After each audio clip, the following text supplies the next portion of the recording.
But before that, as I told you, I would begin with the preliminaries. And the first point to make is that as the topic needs, I would be rather a bit broad and sometimes not very easy either. So far as if there is any difficulty, because I may not be able to avoid many of the technical terms, I am not very much worried because the participants are more or less mature teachers, so it will not be very difficult for them.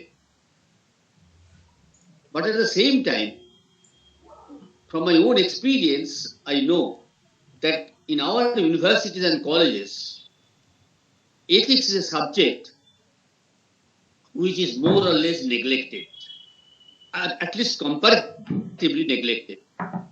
Best students, the most advanced students, rarely choose to study ethics, say for example as a special paper. They always go for logic or metaphysics or epistemology, but very few take that much of interest in ethics.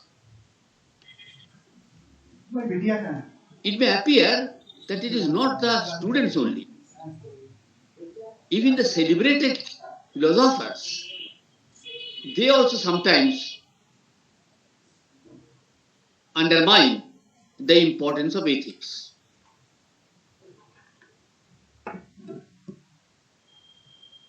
To give quick reference, we are all very familiar with the thoughts and writings of Stroessop, P.F. Stroessop. In one of his writings,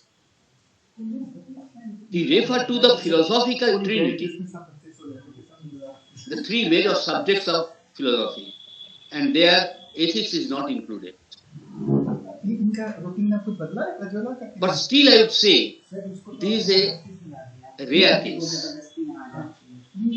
Most of the philosophers from the time of Socrates till today have shown their great interest in ethical subjects. Whether it is Socrates, Plato and Aristotle, Anselm or Aquinas,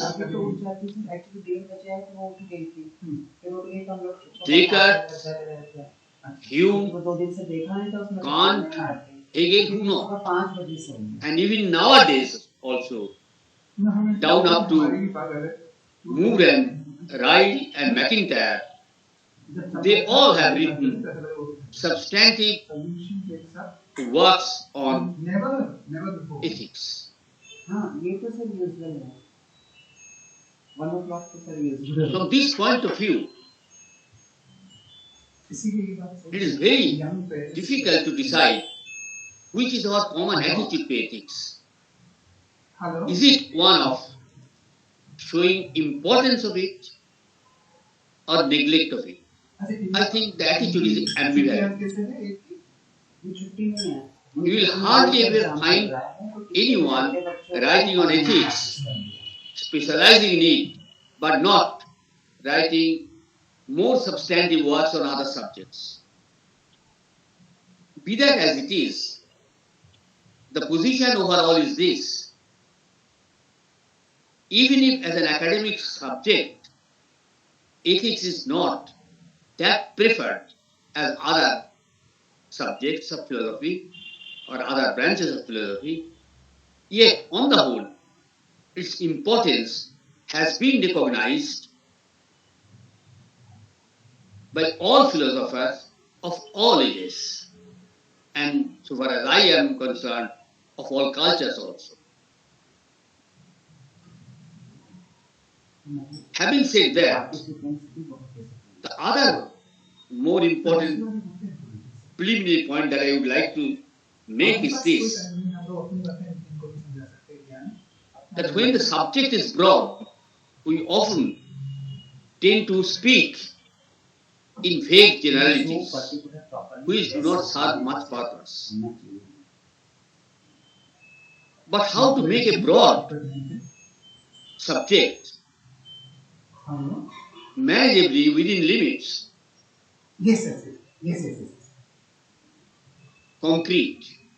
One way is to refer to the context. The first topic that I would like to share with you is that so far as philosophy and ethics is concerned, I will divide my talks at the beginning at least into two: the content and the context. I take the theme as formulated, philosophy and ethics, and I will deliberate on both the context and the theme. Let us begin with the context. This context is very well known, but at the same time, it needs to be repeatedly said and emphasized so that we become explicitly aware of it. Every one of us is aware, but not always explicitly aware of it. For example, the theme of the seminar has been formulated as philosophy and ethics. It is very normal.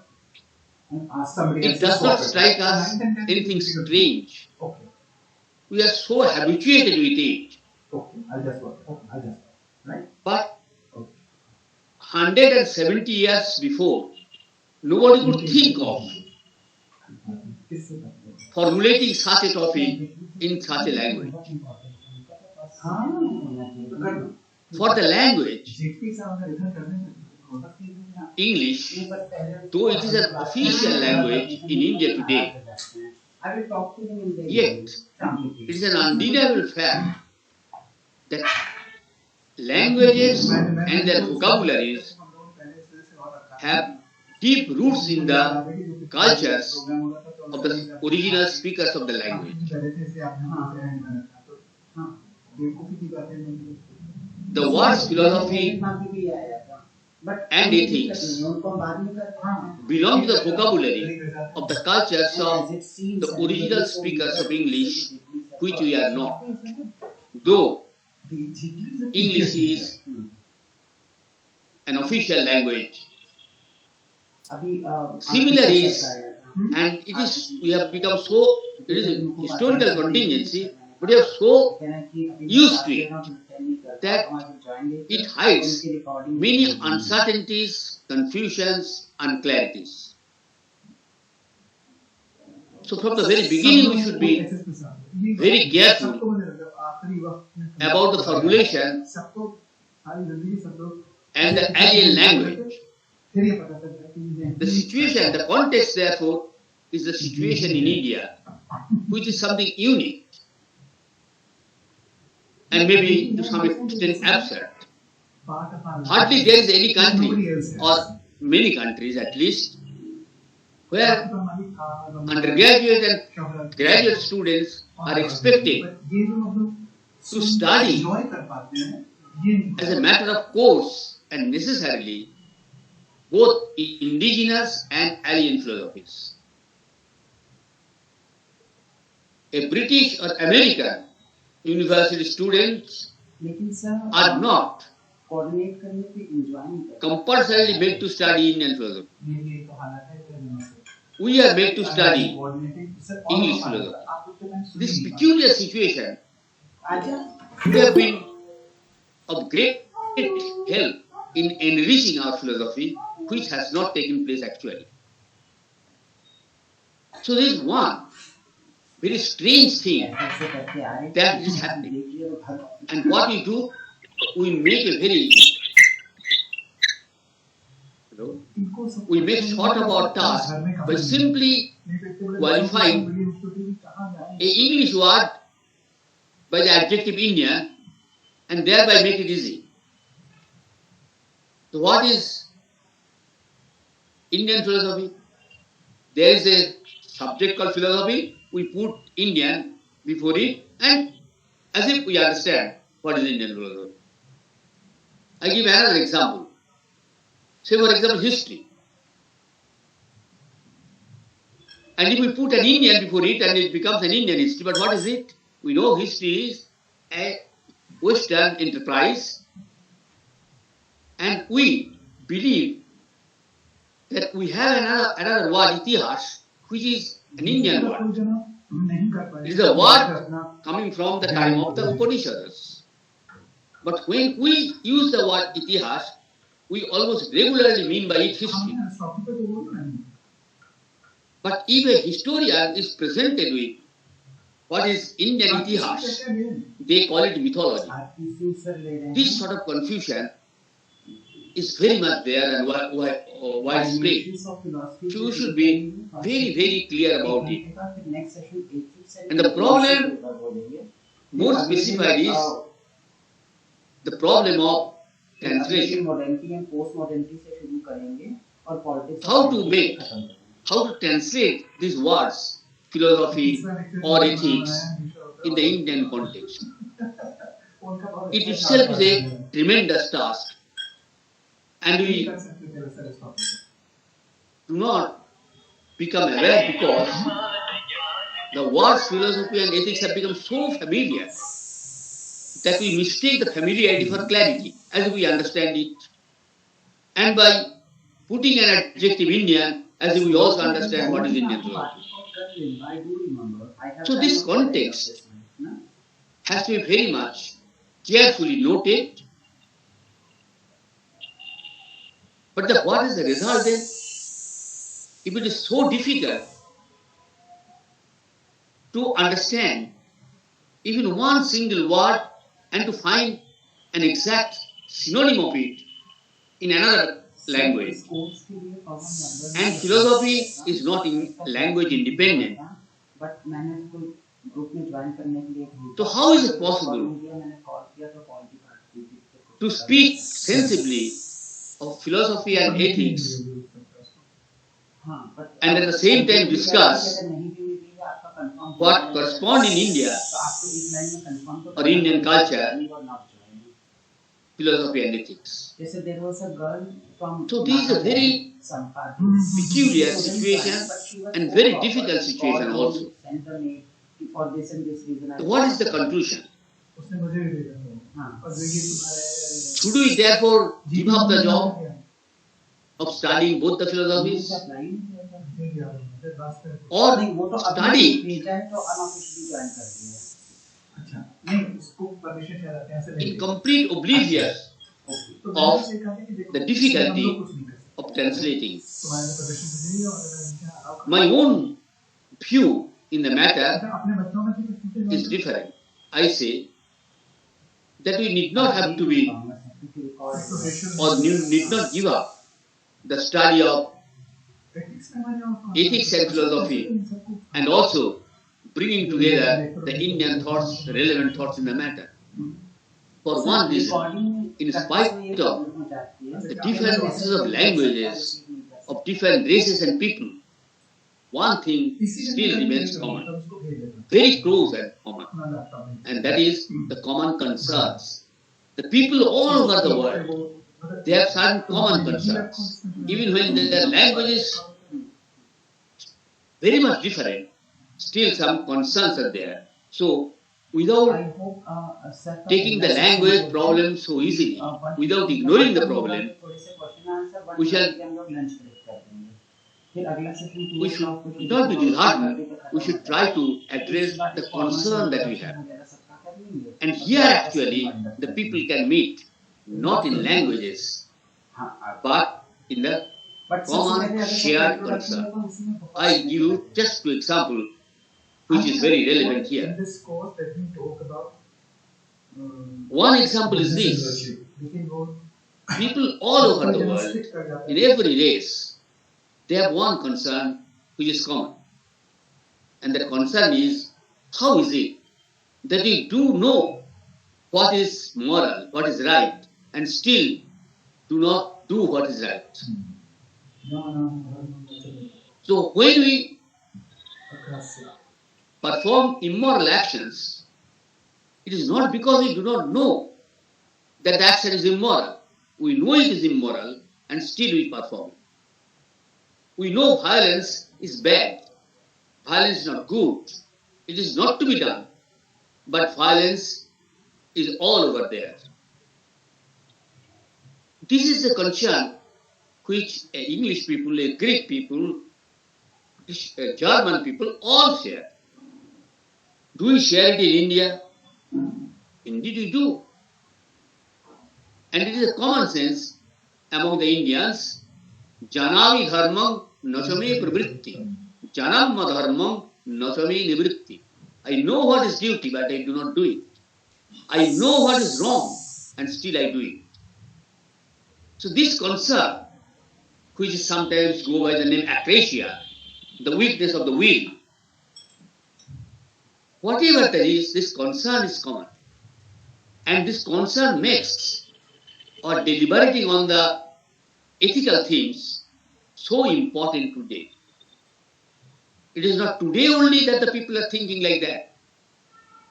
From the early stage of human civilization, men have always noticed this absurdity, that anomaly, that puzzle, that knowingly we perform wrong things and knowingly we avoid doing the right things. Does ethics help? Then again there is another common concern in the sense, the matter of common knowledge. Those who do ethics, the philosophers, they know very well that ethics does not make a man moral.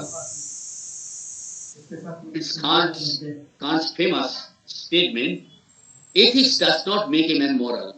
What is the purpose of ethics then? And not only this, Kant in Germany, who knew it? We also know it. We know ethics does not make us moral. In India, it is also a very common knowledge. Idam punnam idam papam itte usmin padaddaye asamutra manusyanam salpam shastra prayojanam. We don't need ethics to tell us what is right and what is wrong. The people who have not had the opportunity to even hear the name of ethics, they also know what is right and what is wrong. So such concerns are very common. And keeping this in mind, not the language or the difficulties of language, but shared concern that must create the platform where we can meet and discuss the problems of ethics across different cultures. This also, at the same time, tells us about one thing, and this is that normative ethics and philosophical ethics are different. What people know, they know all what is right and what is wrong. Where from? It is because of the normative ethics. Normative ethics in the regular practice of all men, irrespective of whether they are educated or not, whether they have studied philosophy or not, the normative ethics permeates the whole society and the practices of the people. The practices of the people are guided by the code of conduct, which has become the code of normal or custom of practices of all men. And that is the reason why we have to draw between the normative ethics and philosophical ethics. The question is this: if we already know one set of problem is this: knowledge does not really always help us. The ordinary knowledge that you have of right and wrong does not help us to avoid wrong and perform the right thing. And the other thing is that we already know, independent of any shastra, any system of knowledge, philosophy or ethics, what are right and what are wrong.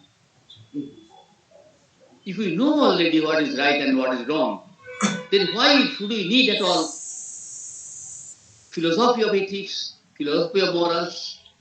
The purpose of philosophy is different. It is not just to set up a list of duties before ordinary men or every man, that you have to do this and you are not to do this. Do's and don't do's, this is a list of duties. That is not the need of philosophical ethics or theory of ethics. Ethics as theory of morals, ethics as philosophy of morals has a different use. Philosophy is a theory, and as a theory, its purpose is theoretical understanding. The people, those who have, without any knowledge of philosophy, they can do the right thing, can tell the difference between right and wrong, but still they do not have the theoretical understanding. I give an example. Ask any ordinary man in the street,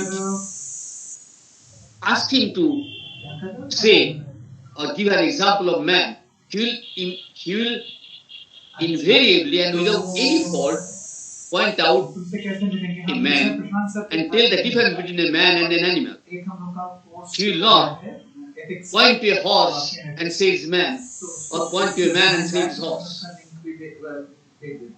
Do they know what is man? Yes and no.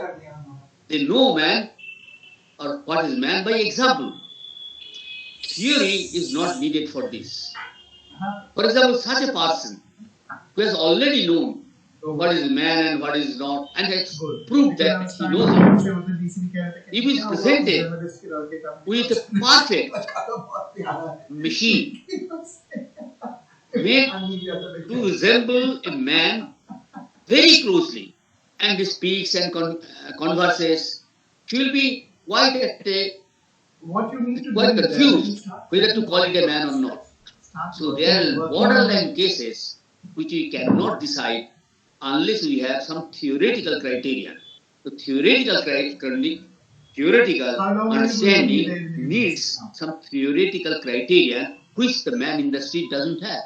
He knows man, but he does not know the definition of man. If you ask him what is man, he cannot say. Similarly, in ethics also,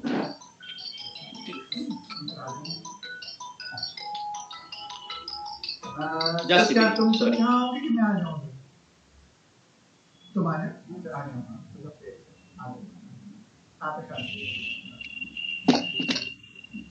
So the point is this: normative ethics and theoretical ethics, this has to be distinguished. Having said this, let us now turn to the content. Not the context, but the content. Content is philosophy and ethics. Now, if you look at carefully,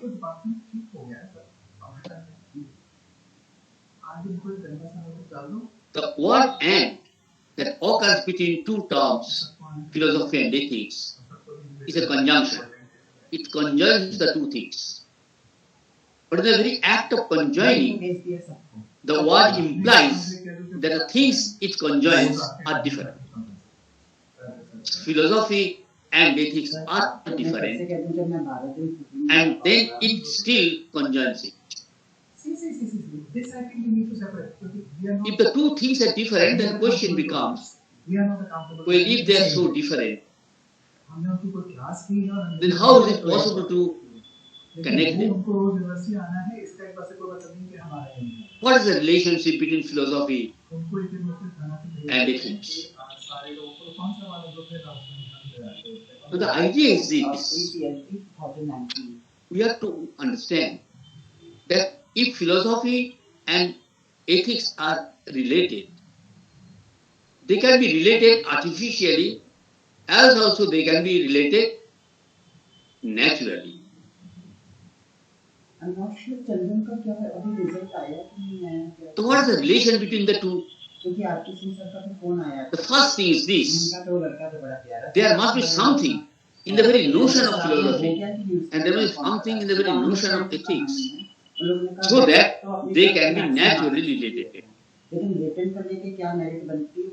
So we must first raise the question,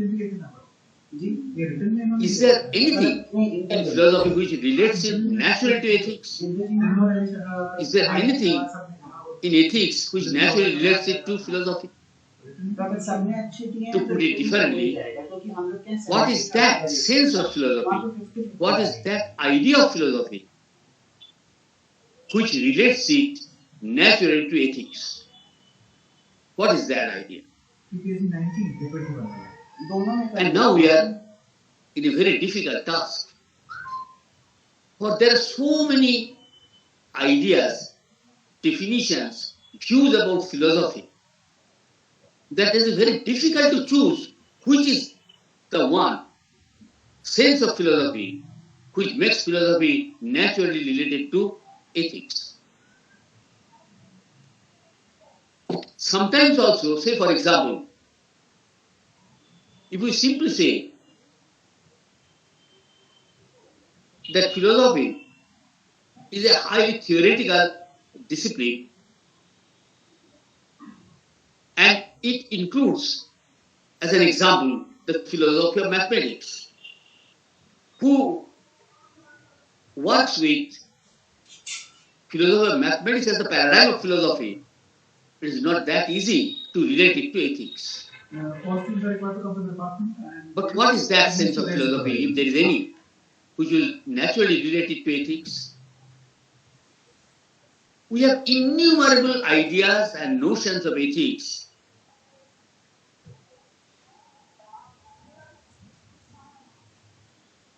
To take a few examples at random, it has been said that philosophy is a search for a black cat in a dark room where there is no cat.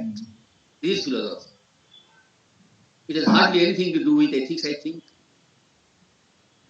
Similarly, philosophy is the analysis of language. Unless you take that ethics is also formulated in language, then it has no immediate relationship with it. Philosophy down the centuries have changed its meaning so many times. Prior to Descartes, philosophy did not have the sense which it started having in the post-Descartes sense. For example, philosophy is a subject which uses mathematical method, though it belongs to humanities. So in fact, there are innumerable different ideas of philosophy, innumerable different accounts of philosophy, ideas of philosophy. How to choose between them?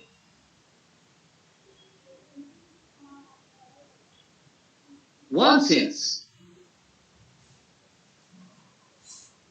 just as I started by saying that we may give up because of the difficulty of translation, studying ethics and philosophy in the two contexts of European thought and Indian thought. Similarly, one great thinkers of recent times, or of all times, who gave up even analyzing what is philosophy. He ultimately says that is not possible to define philosophy. Only thing that we can do, we can look at the philosophers in their work and let the word fall wherever it does. And this has been said by no other person than Wine. Wine said that philosophy has a migratory semantics.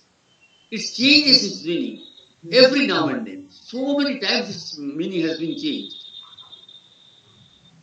Sometimes it is said the highest knowledge that man can ever have.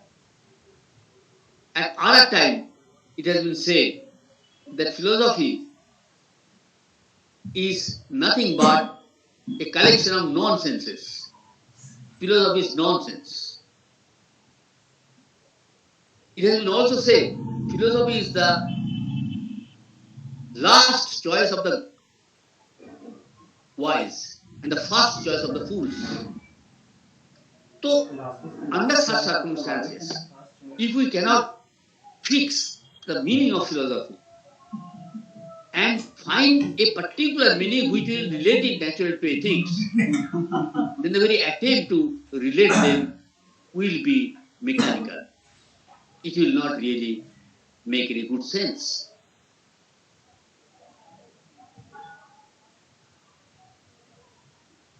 I would like you to consider at least one definition of philosophy. I will point out, it is not always remembered, which is stable. That is my claim. It is stable from the very first day of its origin. First day when philosophy started its career, till today, it is maintaining that sense. I mean, of course, in the European context. One sense at least is very, very stable. And fortunately, that particular sense will relate philosophy naturally to ethics. What is that sense and how it originated?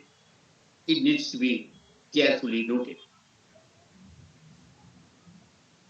This sense of philosophy is the study of man and morals. If this is the sense of philosophy, then it does not take any effort to relate the two, philosophy and ethics.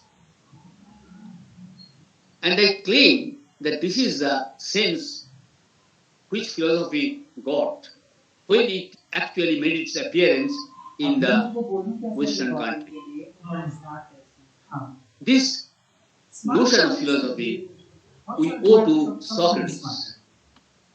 And in a special circumstance, Socrates actually formulated it or gifted it to us. What was that? When Socrates appeared in the scene of Greek philosophy, he was already preceded by many Ionian thinkers. And these thinkers did very valuable works. They were known for their wisdom, they are known for their analysis, but they are also known for another thing. They are all the time quarreling with each other. Around half, a little less than half, I wasn't sure, so I had to put some andazas. Someone will say that the stuff of this universe is fire. Some other will say it is water. I am not Some may say it's air. So there is no unanimity as to what they are studying. These Ionian thinkers are said to be now doing proto-science. When modern science started, then we find that these Ionian thinkers were doing proto-science. They are not doing actually philosophy. But it is not for this reason that Socrates discovered the sense of philosophy. He said, he pinpointed one particular difficulty. That is this, that these Ionian thinkers were never coming to any agreement or unanimity. They are all the time quarreling and contesting with each other. What passionately interests you? So I have an Then affinity for Socrates thought idealism and monism. that Primarily, it and could be not be honest, I that got they were into all philosophy fools. because That is why they are at not being some able point to in find time out the I truth. started questioning whether the world was He a concluded mirage or whether it was real. that the So subject that is got me such basically interested. that it does not That's how allow I got one introduced to come to the any one theories, single conclusion. quantum physics and things like that. And It is the nature of the kind object, of interpretations going around, not the fault of the thinkers, thinkers that they are not being able to come to any definite unanimity. magazines. So all that is what basically. Then what was to be done? Philosophy. Over the Socrates then years, decided I found an affinity, enough is enough. We should turn our attention from what the Ionian thinkers are doing to something else. The Ionian thinkers were actually studying nature, the external nature. So Socrates thought that if we are to find knowledge, truth, which will be truth for everyone, all will agree, then we must change our attention to man and morals than to the external nature. This is how philosophy got the sense, the study of man and morals. And since then, this sense was consolidated by Plato and also by Aristotle. And Aristotle may be said to have gifted the world, in the Western world I mean, the first very comprehensive, well-argued ethics. And it came in this tradition of Socrates, Plato and Aristotle. So it is said that Greek philosophy started only after Socrates gave the Hellenic mind a complete turn. That if we are to find truth, if we are to find knowledge, then we must look not to outside nature, but to the inner side of the man. So when Descartes, long afterwards, in the 17th centuries, was saying that only individual truth is that I am, he was actually reiterating Socrates' thought that the individual knowledge can be had only in the realm of man and morals rather than in the study of nature.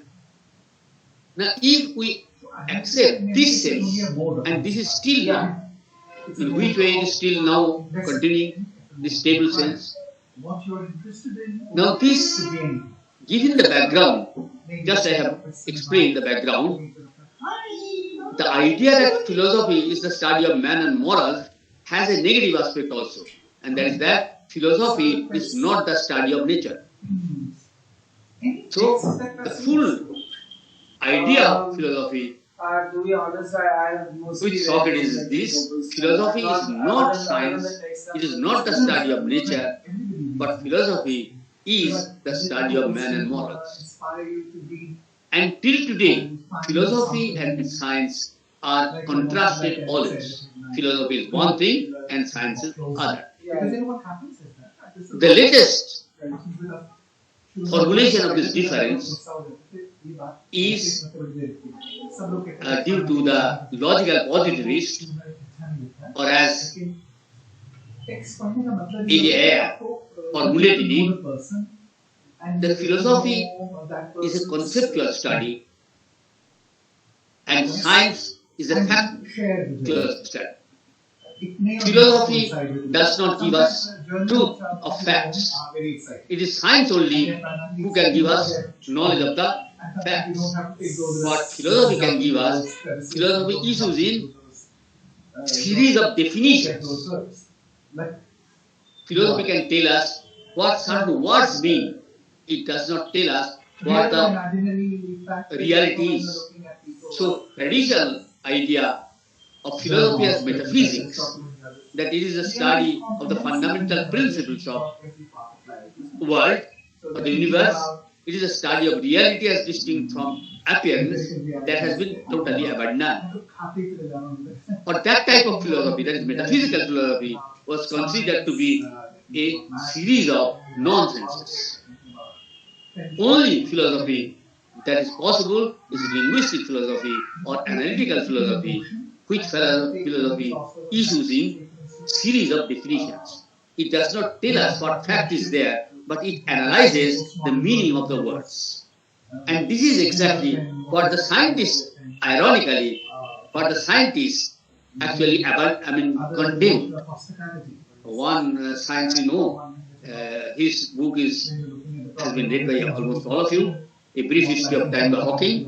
Hawking in that book itself, towards the end, remarked that what a great fall of philosophy from Plato to Wittgenstein. We were studying the fundamental principles, the forms, and now we are studying the language. So, throughout this history of the development of philosophy in the Western country and culture, we find that one stable meaning of philosophy is that it studies man and morals. And if we accept this, then of course it is very closely and naturally related to ethics. So ethics and philosophy can now be said to be very closely related.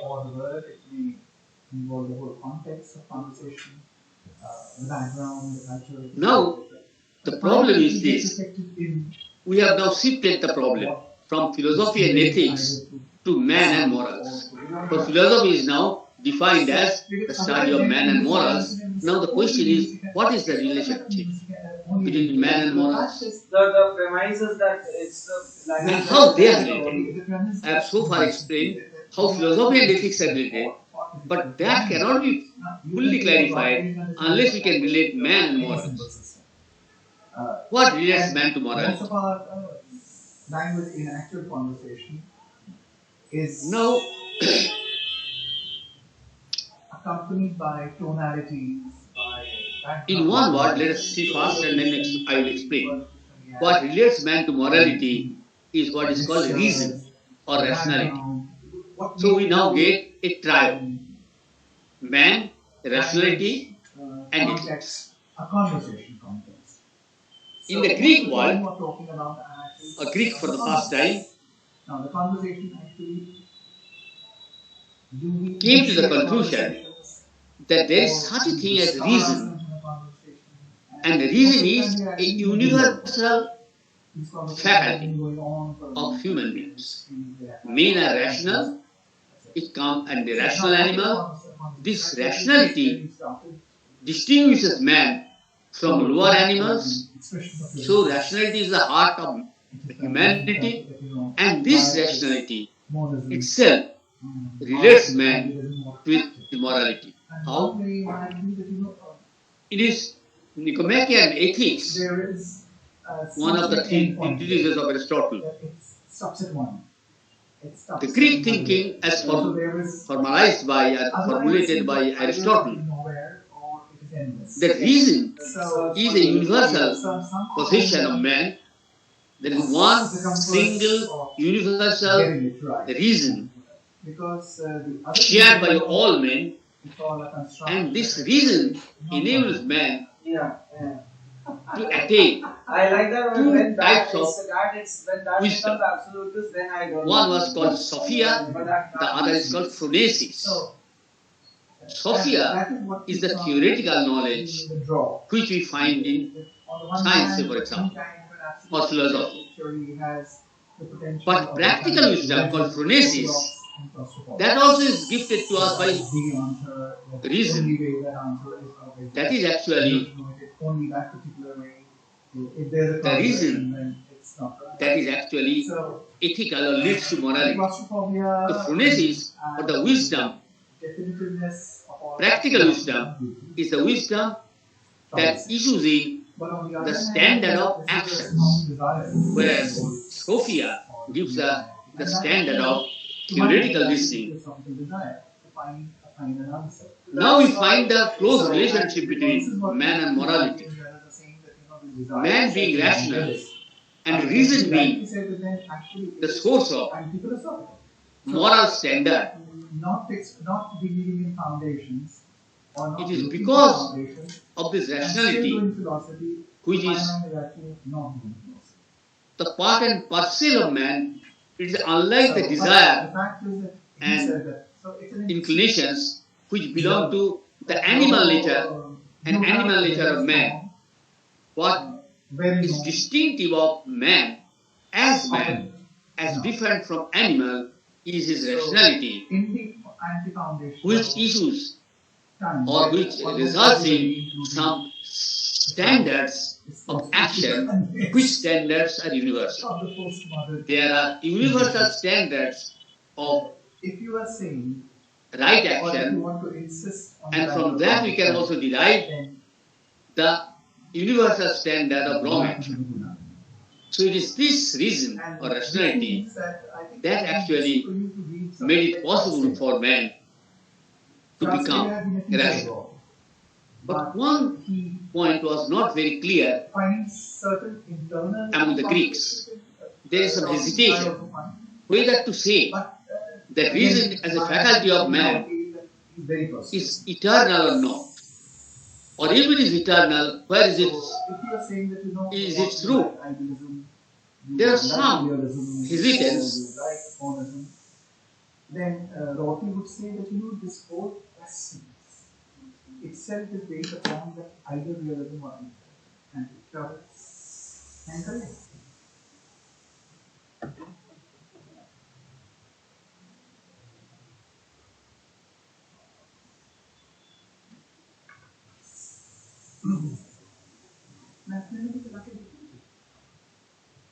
उनके system की गलती है हमारे system ये मेरे system की गलती है सर इसमें आ रहे हैं आ रहा है हाँ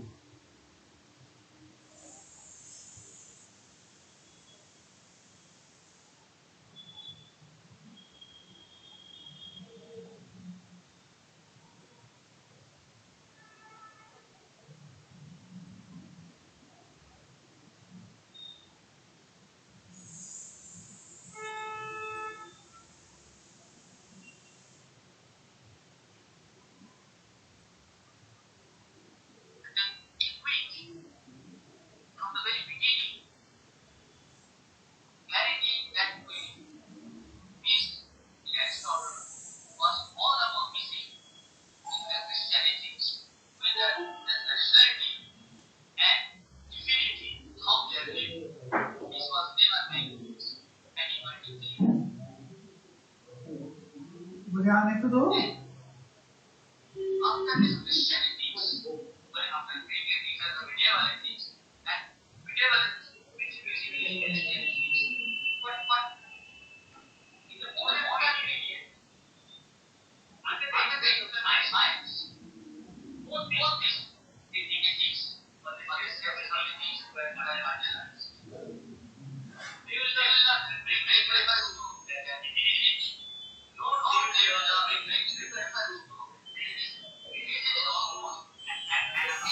हेलो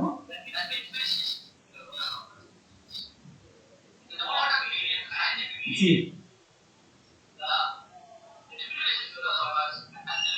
बताइए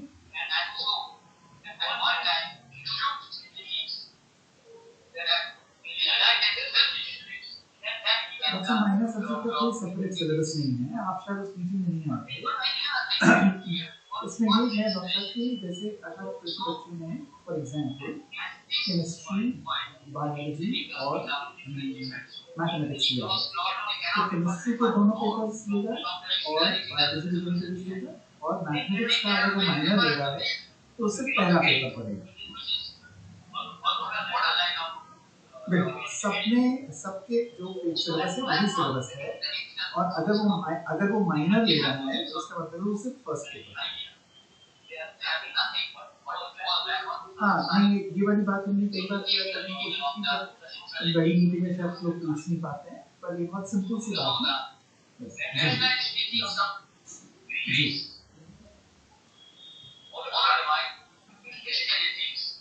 जो को करिकुलर वाले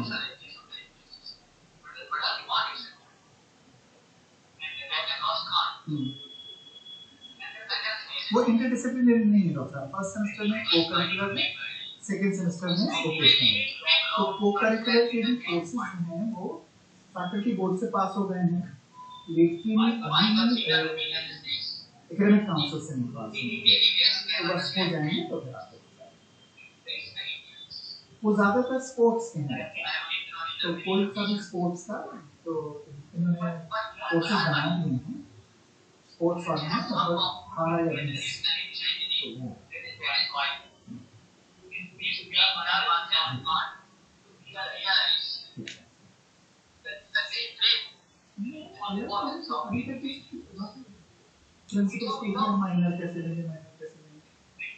हाँ वो मुझे भी नहीं पता, बहुत लोगों ने ऐसा पूछा है सर। फिलॉसफी जो माइनर ले रहे हैं वो पेपर 1 में है बस। हाँ वो तो मैंने बताया। परसों में रजिस्ट्रार से Again came back to reason and rationality. It is rationality that is the source of ethics. And this rationality also is the rationality of the close.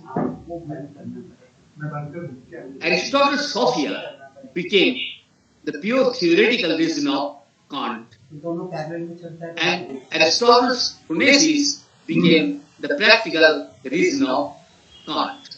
So Kant had to write at least two critiques of pure reason and critique of practical reason. Critique of pure reason, according to Kant, is that how these are different. Man again is essentially rational animal. Reason again with Kant is a universal possession, is one single universal thing and faculty. Only its applications are different. Kant would say the reason finds its theoretical employment and also reason finds its practical employment. In its theoretical employment, reason gives us knowledge property. यहाँ पे एक pocket बनी रहती है, वो भी And here there is a very interesting story also. I told you that philosophy has changed its meaning so many times. And Greek ethics was so closely related to ethics because philosophy was the study of man and morals. But how in the modern age, in the age of science particularly, what was the status of philosophy? What was the view of philosophy? Philosophy in the modern period, which was fathered by Descartes and others, philosophy is essentially epistemology. So another analogy is primary philosophy. The first philosophy or the primary philosophy is epistemology and not ethics. So ethics was dethroned, and the real neglect of study becomes, because we in India, we are more conversant with the modern philosophy. That is why we have been trained to somewhat neglect ethics. For we give more importance to epistemology and logic, and as I told you that in the trinity of philosophy of Strawson, ethics has no place. It is epistemology, logic and metaphysics. So this epistemology, that was their concern, and the philosopher's concern completely drifted from ethics to epistemology. Though this epistemology also started with Socrates and Plato. But in modern times, ethics epistemology started a new career, and it is to be understood properly. I told you that in the Greek period, his absolutely fantastic liberal philosophical view and a very strict kind of a personal view. Life in keeping, meaning khana, photo कोई नहीं खींच सकता इनकी.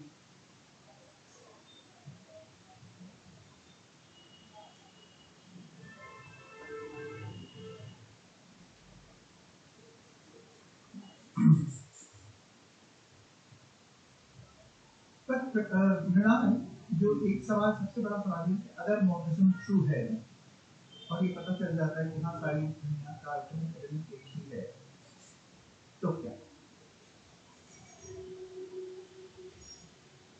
I think it doesn't. What is the consequence of that? But why does it attract you? I think what you said about finality. There's a sense of finality in Finality, simplicity, and लेकिन उससे क्या होगा आगे? आगे तो कुछ no ethical directive can come from. It's just a matter of thinking whether it is that or that. I've also thought about this, whether having one point of view will. But still then, like in modern times, in the 17th century actually, science rediscovered itself. And when it rediscovered itself, it relates itself to the Ionian thinkers who were during the proto-science. They are now becoming science. And this science, when began, there was a great conflict with established religion of Christianity. Till at that time, the church fathers were the custodian of knowledge in Europe.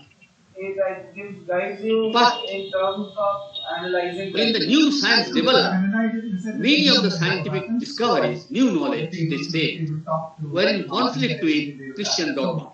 So there was a great conflict between the Christianity and new science. There's no. But church was then all powerful, and because of this powerfulness, they became rather despotic. They tried to silence the scientists forcibly, and they made the society very dangerous for the scientists. They even were unable to speak the truth, knowing fully well that what they have. Divinity, which means the sense of reverence. जैसे हम लोग का जो पूरा classical system है वो अपने आप में बहुत ही हायरार्किकल है सारे क्लासिकल सिस्टम भगवान ने दुनिया बनाई थी we should all treat the world as his property. We are only custodians. Unless it could be proved that science gives us knowledge, then scientists were not safe, but they are not allowed to say openly what they have found true, what they have discovered with their scientific method. So the great problem to solve which, to address which, modern philosophy, modern epistemology, as first philosophy started, was this, that what is knowledge? What is the criterion of knowledge? Which can decide at the same time, if we can find the criterion, we can also decide whether the Christian dogma gives us knowledge or modern science gives us knowledge. That is why modern philosophy began with a single project, basically, and that project was the epistemological project to find the sense of knowledge, conception of knowledge, criterion of knowledge. And this project continued for almost 3 centuries. And it completed only when we come to Kant. Having come to Kant, Kant declared that he has discovered all the principles of all knowledge, once and for all. And at the same time, by applying that criteria, he showed also that this knowledge can be found only in science and neither in metaphysics and nor in religion. So, this is the final triumph of the scientists and the defeat of religion. But now that the project was over, then now I have come to the conclusion which gives us knowledge. The project of epistemology was successfully completed, and this has been formulated by one of the authors, very favorite of Rakesh, that is Pradyot. He said, it is the अभी तक इन्होंने क्या क्या कहा मुझे नहीं पता what is तुम नोट कर रहे हो क्या क्या है मैं काम मत कर पा रहा हूं मैं तो कनेक्टिंग क्या क्या है अब रिकॉर्डिंग शुरू हुआ उसके बाद बैठ के सभी समझते हैं। ये तो है, this is what I find online में, दिस इज जो जना बोल रहा है तो वो बहुत कन्विक्शन से बोल रहा है, जो सुन रहा है वो नहीं सुन सकता है।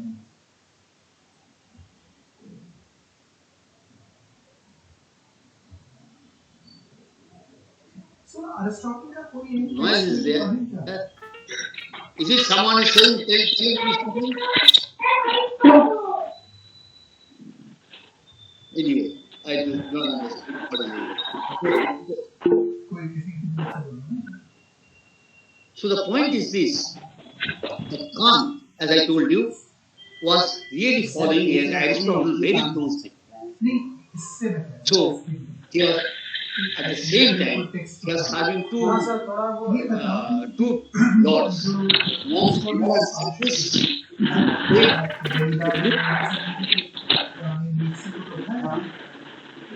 Noise is there. Why? वो ले सकते हैं, वो जो I'm getting very distracted. इससे Go. हिंदी में बात करना चाहेंगे, जो डेरिडा के वजह से Socrates Anyway, the point is, अगर कोई असाइनमेंट मिला है something to do that makes me learn how to write, I do not, so I tell everyone that I please talk you, my brain is that, please and switch then off I your try to microphone. Please switch off your. Is someone putting the microphone open? Great noise is coming. I'm unable to speak. Anyway, Khushbuji, please mute yourself. can you hear me? Hello? Can you hear me?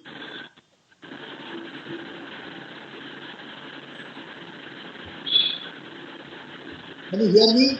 Yes, sir. Please continue. But some noise is coming from I don't know. That is. Khushbu, unmute yourself.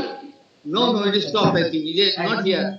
No noise here, excepting my own voice. If you call that noise, that is a different thing. But actually, I am speaking and not making noise. So now the point is this: the Kant, therefore, on the one hand, addressed the modern problem of what is knowledge, and at the same time, he also addressed that what is the source of morality. So, following closely Aristotle, he said that reason is the source of both theoretical wisdom and practical wisdom, and Kant wrote two critiques. The first two critiques, the critique of pure reason, where he states that it is the reason, or mainly from the reason, that we come to know what is knowledge, because the reason gives us ultimately the standard of knowledge, by which standard we can decide which is knowledge and which is not. And you know all that for Kant, knowledge means synthetic a priori judgment, and he claims that in the critique of pure reason, he has discovered all the principles of all the synthetic a priori knowledge. So, he has completed the reason's task of finding what is knowledge.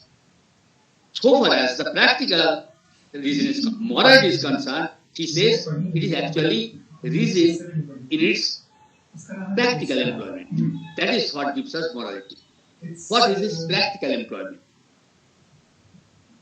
Now he said that morality actually also addresses, ethics also addresses a problem which needs to be solved, and that is this, that man, which is the study of which is philosophy, that man is an inhabitant of two worlds, two different worlds.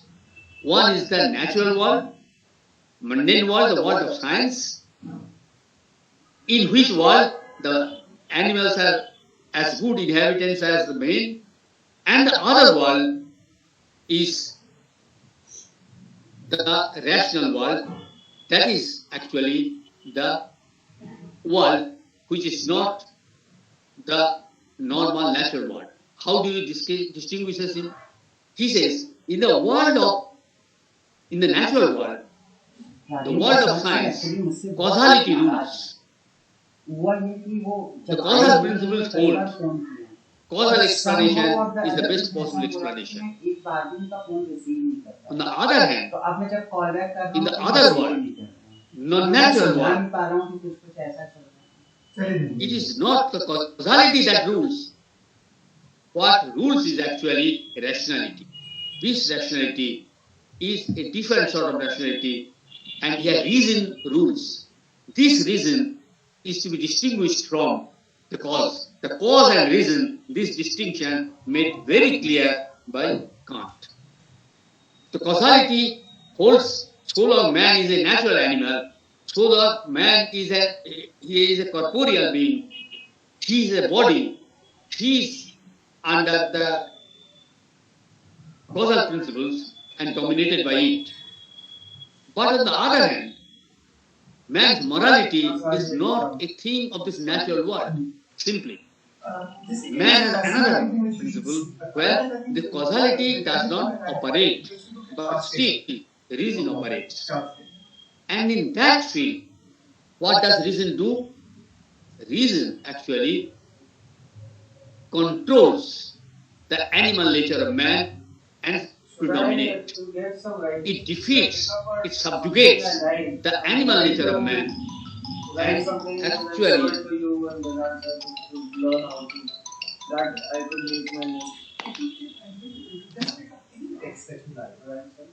in Kant's own words, that practical reason is the reason which is employed to control will of man. And will is the source of human action.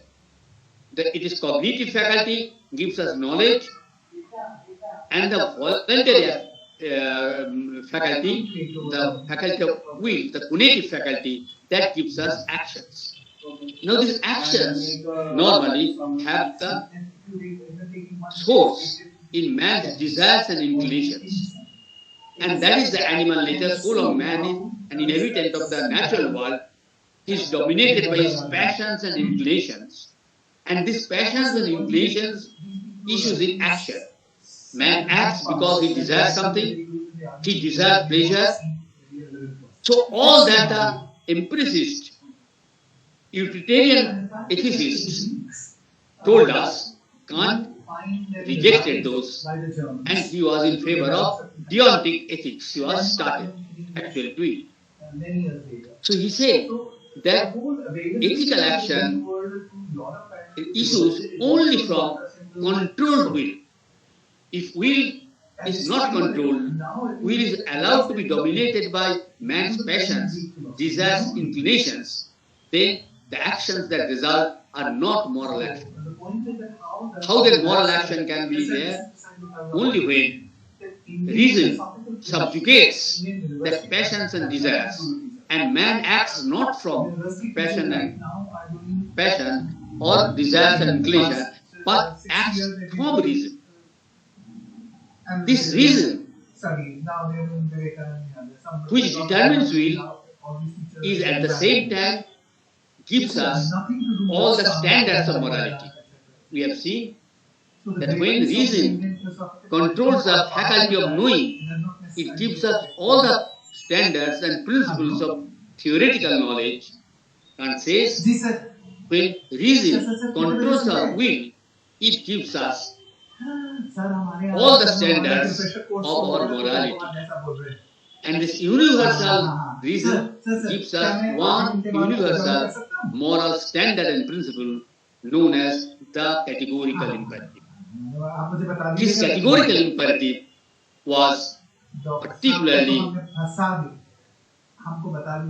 the result of reason dominating our voluntary faculty and issuing in the one universal reason is one universal moral standard or imperative. But it has another side of it also. Because of this high generality, Kant's ethics could not give us any concrete principles of morality. It's a overall general principle is given, but concrete actions require some concrete principles which hardly can be derived from Kantian, comparative, that categorical imperative. It is here that I am running out of time. It is here that I would like to draw your attention to one thing. It is for this reason, because there is a crave for generality, universality in the entire Western culture from the Greek period down to the later scientific period. This crave, they are seized by the craving for the universality, and that did not allow them to develop very rich normative ethics. Normative ethics of the Greek, normative ethics of the Christianity, normative ethics of the Epicurean or of the dualistic philosopher are very, very compared to what we have in India. It is so rich, and ethics, normative ethics is so rich in India compared to it. 10 commandments or one categorical imperative, they compare nothing at all whatsoever. So all the rest of concrete morality, they come from society, and their morality ultimately became a social morality. And it is no wonder that Aristotle considered politics as a part of ethics. And though Kant did not wrote another critique on politics, but still the point is this: he could not give us, and there is a standard objection against Kantian ethics also, that concrete moral actions and their principles could not be given by the categorical imperative or the reason. The reason remains confined to the general principles, but not specific principles they cannot give us. And normative ethics therefore cannot be there. But after Kant, I think the sense of philosophy and of ethics has changed its nature. On the one hand, the ethics started becoming the analysis of the language of ethics, and sometimes only a logic of the command, ethical commands, ethical logic. I could understand, but otherwise, the examples that are given, they are so. In the matter of concrete duties, at every day of our lives, every day almost, the concrete duties, this morality principle is not any good guide for us.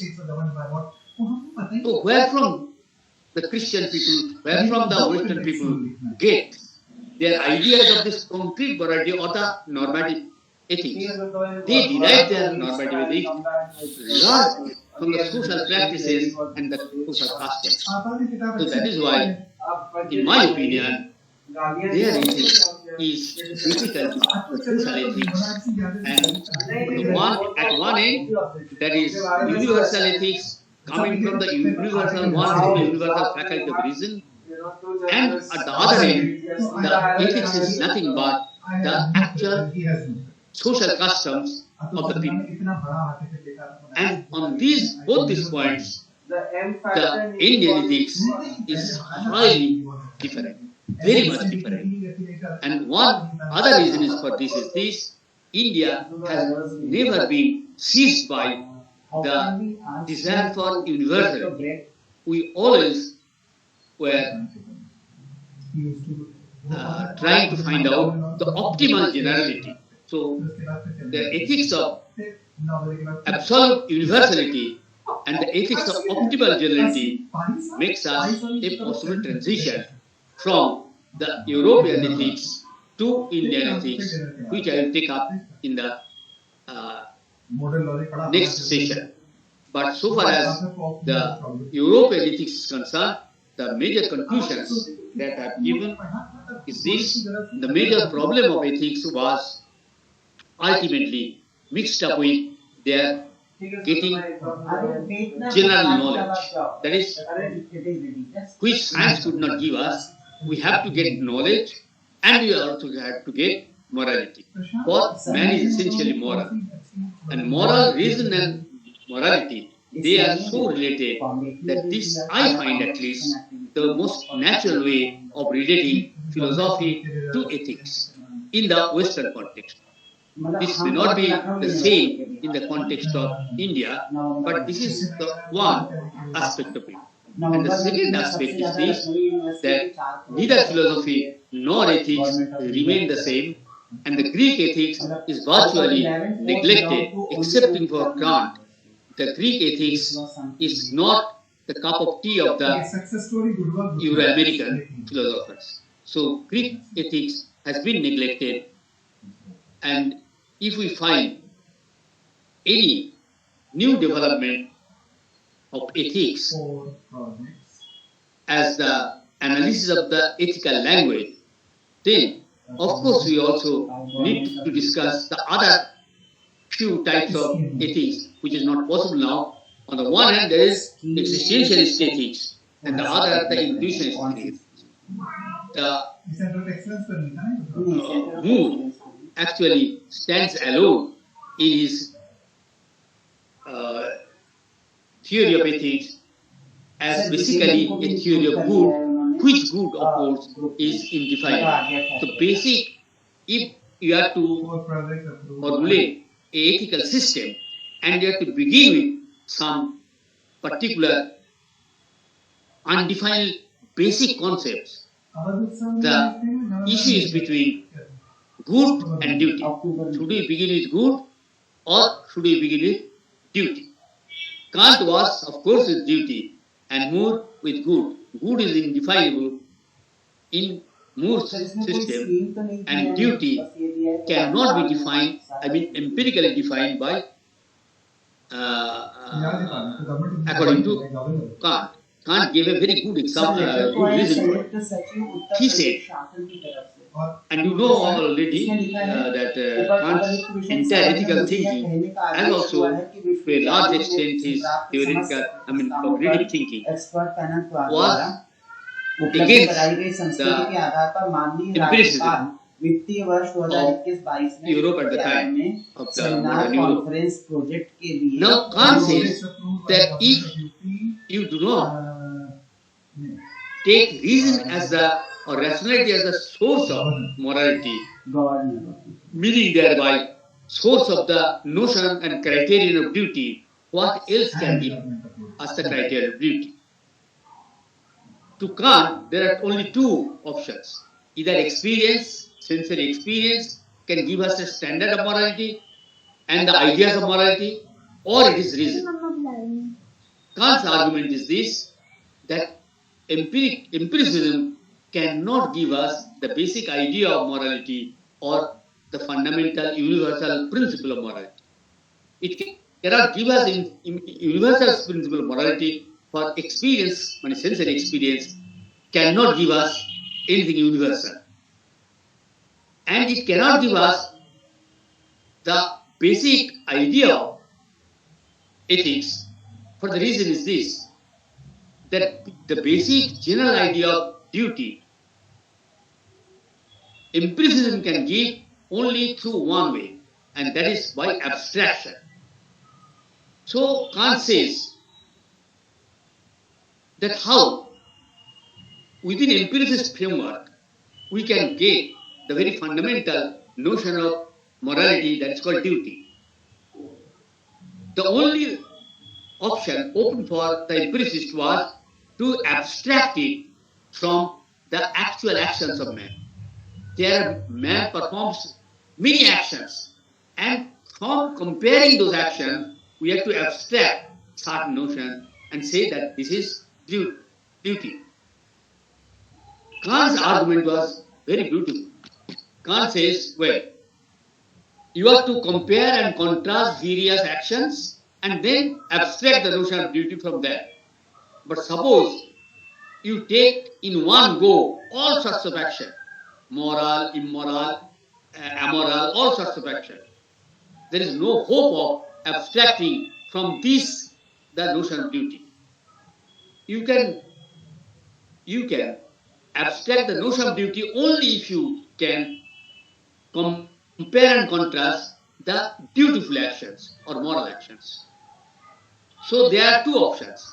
Either you take all actions in general and it does not allow you to abstract the notion of duty. The only other option, you have to take and consider only the dutiful actions and then only abstract the duty from it. But to begin with the dutiful action, you must have the notion of duty first. So conceptual duty is to be presupposed by the empiricists if they are to arrive at, by abstraction, the notion of duty. And this is our very good argument why the fundamental principle of morality or fundamental concept of morality, namely duty, cannot be got from the experience. So it is the great defense of rationalism in modern times, and that was given by Kant. Here I end the first session, and I will wait for questions.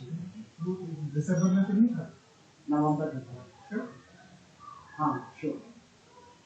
I can confirm the date right now.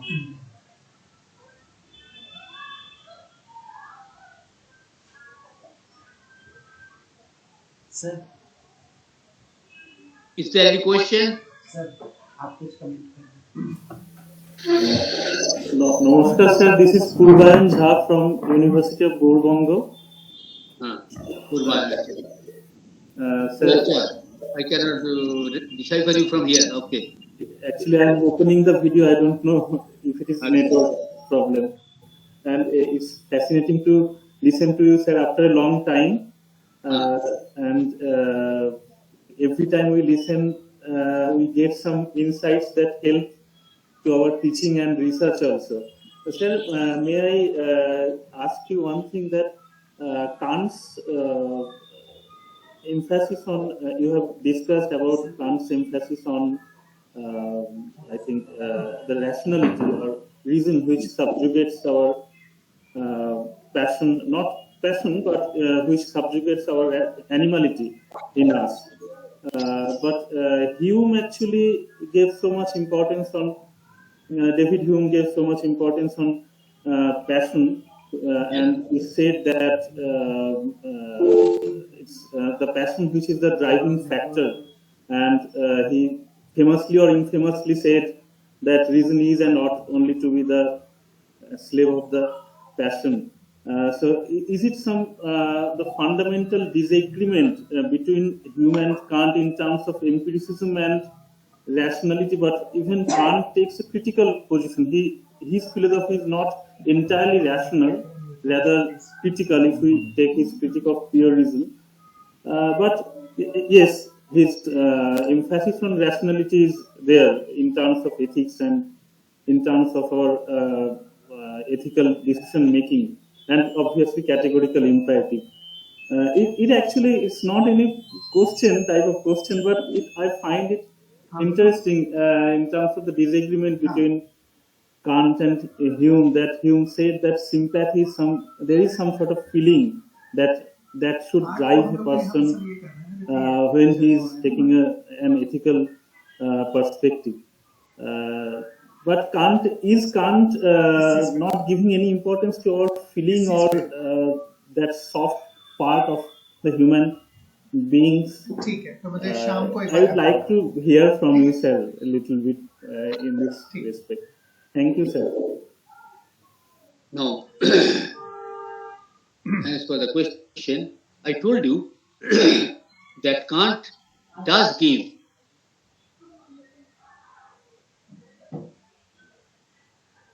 importance, but as much importance as it deserves, and importance to our sensible nature. For it was Kant who said that man's morality is possible, only man can be moral, neither animals nor God. Gods have holy will. Animals have uncontrolled passion, will, desire. But only man has both a passion and will and controlled will. So it is Kant's formulation that what morality requires. Morality requires some practicality, some actions, and a certain sort of action has to be made possible. And these sort of action where causality will not be the guiding principle, but reason will be the guiding principle. What is that? Kant knew that reason we normally acts from passions, desires, inclinations. We do. He never denies it. But morality does not consist insofar as man acts in accordance with desire and inclination. Hume has done everything that was possible within the limits of his narrow empiricism. His narrow empiricism did not allow him to accept anything called reason, any universal faculty. No. His empiricism allowed man to have only experience. And from this experience, man has to come to or become moral. But how? That is why Kant has two options. First, if experience can give us the moral notions and moral standards, then only we can be moral without the need for any reason, but only depending on our sensible nature. But one logical, very trite argument that gave, I already told you. And the other thing is this, Hume also realized it. And that is why he had to say that enlightened selfishness. What is this enlightenment? Where from the enlightenment comes? If he is to be enlightened, all we are selfish, and we have to distinguish between enlightened selfishness and non-enlightened selfishness. What is this? In modern times, some issues have been discussed. One is this. Take, for example, an enlightened selfishness. That an enlightened selfish will not accept anything for himself but pass it on to the other. Let him to be also an enlightened selfish and he will pass it on to the others. And go on and go, but there will be no actions coming from it. So Kant was of the opinion that if we have to understand morality, morality does not consist in isolated actions. Isolated actions can be moral, but theory of morality and morality are completely different things. We are trying for developing some theory of morality. For a theory of morality, we need some basic principles, some sources of basic principles, and the criteria. These are the necessities. And this criterion, according to Kant, could not be had. The basic notion of duty cannot be explained except in terms of enlightened selfishness, and enlightened selfishness actually does not make any clear sense. Whereas Kant's account of morality makes it possible to distinguish properly the animal nature of man, his moral nature of man, and the moral nature of divine being. So, immoral nature, desires and passions, and moral from goodwill, and transcending morality is the holy will. So, is it not that Kant is not done injustice too? Hume was not ignored, but the deficiencies of Hume has been pointed out. So they also failed. The empiricist philosophers also failed the need for some good account of how we derive the moral notions and moral standard. The Moore found no other way but to come back on intuition or say it is indefinable. That is one way. The other way, social morality, social ethics, from the social customs that we, or practices that we derive it. And the third is the reason of God. So Hume does not fit into any of this. Intuition is a Moore or Kant's or just the abandonment of ethics. That is why this is the answer from the point of view of Kant, and also I accept it that this argument has no answer, that pure narrow empiricism doesn't have it, but I have an expansive empiricism which can give answers to these questions even within the limits of empiricism. That's all. Thank you, sir. Thank you so much. Thank you, sir. It was such enlightening lecture, and we all are, I believe, extremely benefited by your session, sir. Uh, thanks again, and sir, you have another session at 2 o'clock. I know it's Yes. quite exerting, but we are so privileged and we are so fortunate to have you here. We cannot control ourselves to listen to you more and more. I try to do justice within the limited time available to me, and we'll come back and meet again at 2 o'clock. Right. So Yes. two small Yes. questions, Yes. which I think for benefit of all of us who are listening, standard old questions about Kant, that the idea of freedom is in the nominal world, and while the phenomenal world is completely determined. So how do you reconcile that? The other question is that, as you were saying, the idea of enlightened self-interest comes very strongly in case of Kant, particularly when he's writing about perpetual peace. But when he's talking about individual morality, then he seems to be valuing only the categorical imperative. That's number two. And number three, I was wondering, I think, please correct me and inform me on that. He does say that emotion must be removed from the realm of morality. But if I'm not mistaken, at one time he does say that if there is also emotion involved with a good deed, not only do you have a good action, but you have a beautiful action. So I thought that if you could also help us with that, then you are the right person to help us. Last question first. Yes. Actually, not that he can or he could later on write the critique on judgment, that he would simply belittle emotion and desires, inclinations. It doesn't arise. He did not do that. But he insisted that this has to be subjugated. Yes. So desires, inclinations will be there, and that is why the reason was necessary to subjugate it, not to eradicate it. Correct. So he always said that we are to act not according to.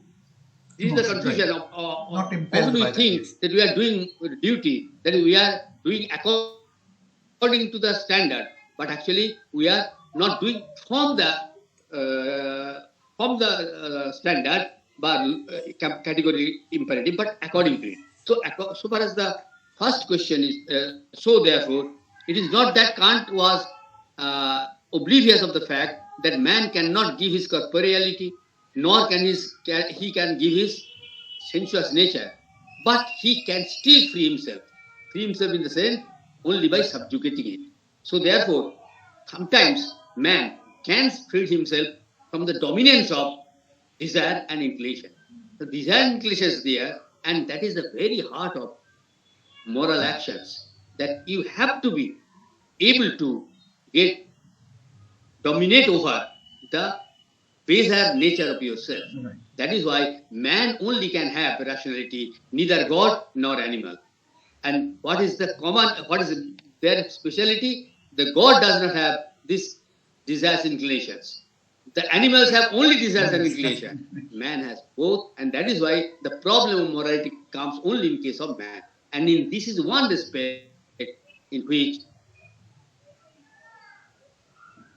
that also squarely agrees with particular aspect of Kant. But so far as, like all Western people, that craze for